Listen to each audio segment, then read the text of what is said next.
Jerônimo Savonarola, o precursor da Grande Reforma, 1452-1498. O povo de toda a Itália afluía em número sempre crescente a Florença. A famosa Catedral do Duomo não mais comportava as enormes multidões. O pregador Jerônimo Savonarola, abrasado com o fogo do Espírito Santo e sentindo a iminência do julgamento de Deus, trovejava contra o vício, o crime e a corrupção desenfreada na própria igreja. Como resultado, o povo abandonou a leitura das publicações torpes e mundanas para ler os sermões do ardente pregador. Deixou os cânticos das ruas para cantar os hinos de Deus. Em Florença, as crianças fizeram procissões, coletando as máscaras carnavalescas, os livros obscenos e todos os objetos supérfluos que serviam à vaidade. Com isso, formaram em praça pública uma pirâmide de 20 metros de altura e atearam-lhe fogo. Enquanto o monte ardia, o povo cantava hinos e os sinos da cidade dobravam em sinal de vitória.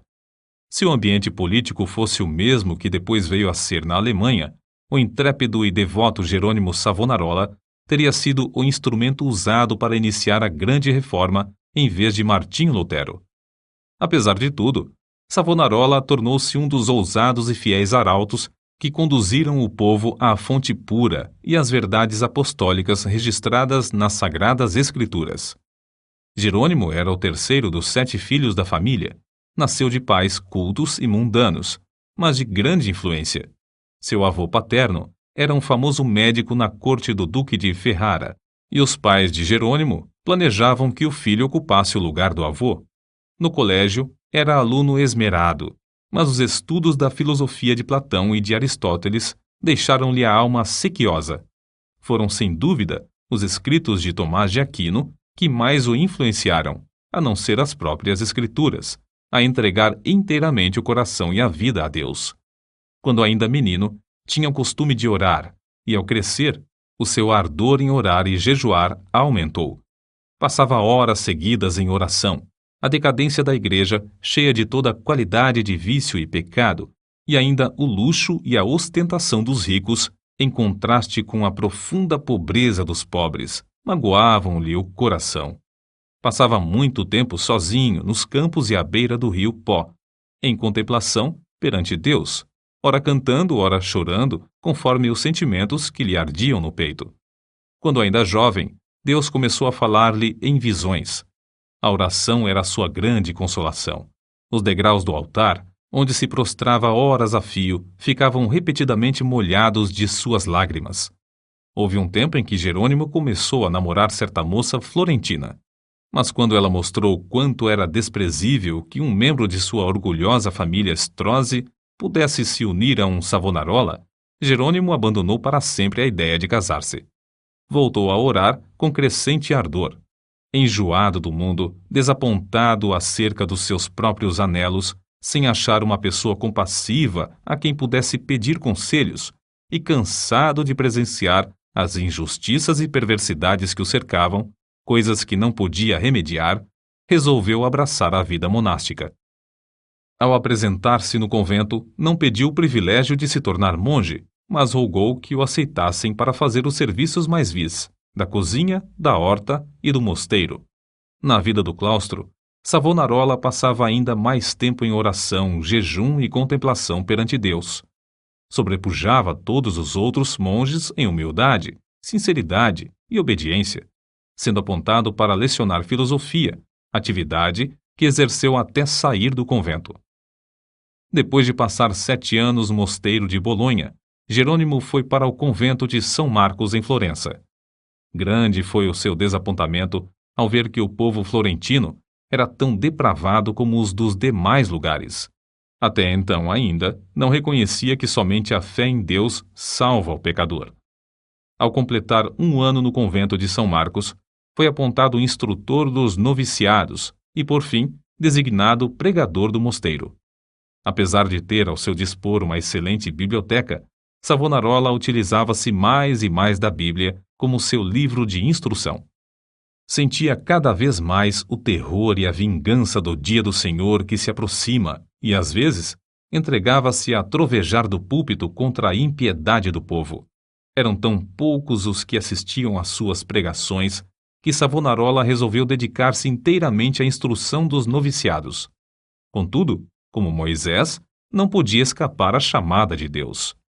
Certo dia, ao dirigir-se a uma feira, teve repentinamente uma visão dos céus abertos por onde passavam, perante seus olhos, todas as calamidades que sobrevirão à igreja. Então, lhe pareceu ouvir uma voz do céu ordenando-lhe anunciar aquelas coisas ao povo. Convicto de que a visão era do Senhor, começou novamente a pregar com voz de trovão.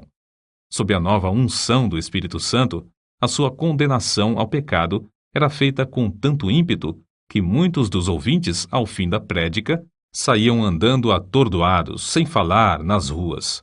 Era coisa comum, durante seus sermões, homens e mulheres de todas as idades e de todas as classes romperem em veemente choro.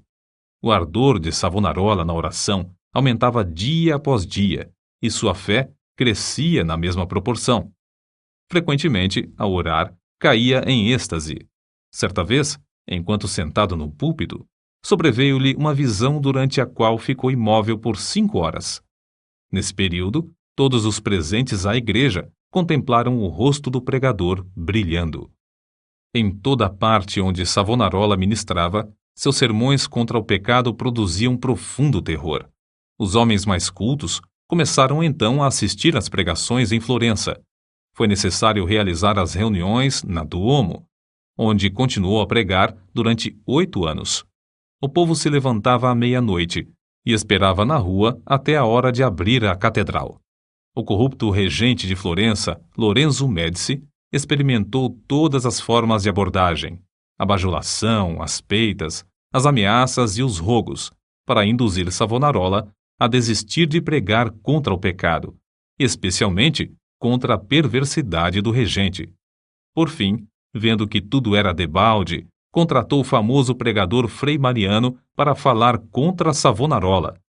Frei Mariano pregou um sermão, mas, pelo fato de o povo não ter prestado atenção à sua eloquência e astúcia, ele não ousou continuar. A essa altura, Savonarola profetizou que Lorenzo, o Papa e o rei de Nápoles morreriam dentro de 1 ano, e assim sucedeu. Depois da morte de Lorenzo, Carlos VIII da França invadiu a Itália, e a influência de Savonarola aumentou ainda mais. O povo abandonou a literatura torpe e mundana para ler os sermões do famoso pregador. Os ricos socorriam os pobres em vez de oprimi-los. Foi nesse tempo que o povo fez a grande fogueira na Piazza da Florença e queimou grande quantidade de artigos usados para alimentar vícios e vaidade. Não cabia mais, na Grande Duomo, o seu imenso auditório. Contudo, o sucesso de Savonarola foi muito curto. O pregador foi ameaçado, excomungado e, por fim, no ano de 1498, por ordem do Papa, foi queimado em praça pública. Com as palavras "O Senhor sofreu tanto por mim", terminou a vida terrestre um dos maiores e mais dedicados mártires de todos os tempos. Apesar de continuar até a morte, sustentando muitos dos erros da Igreja Romana, ensinava que todos os que são realmente crentes estão na verdadeira Igreja. Alimentava continuamente a alma com a palavra de Deus.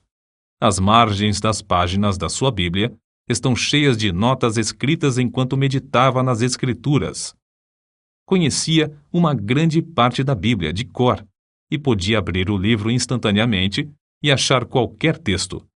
Passava noites inteiras em oração e recebia revelações, quando em êxtase ou por meio de visões.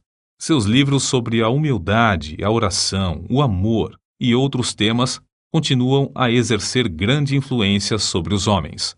Destruíram o corpo desse precursor da grande reforma, mas não puderam apagar as verdades que Deus, por seu intermédio, gravou no coração do povo.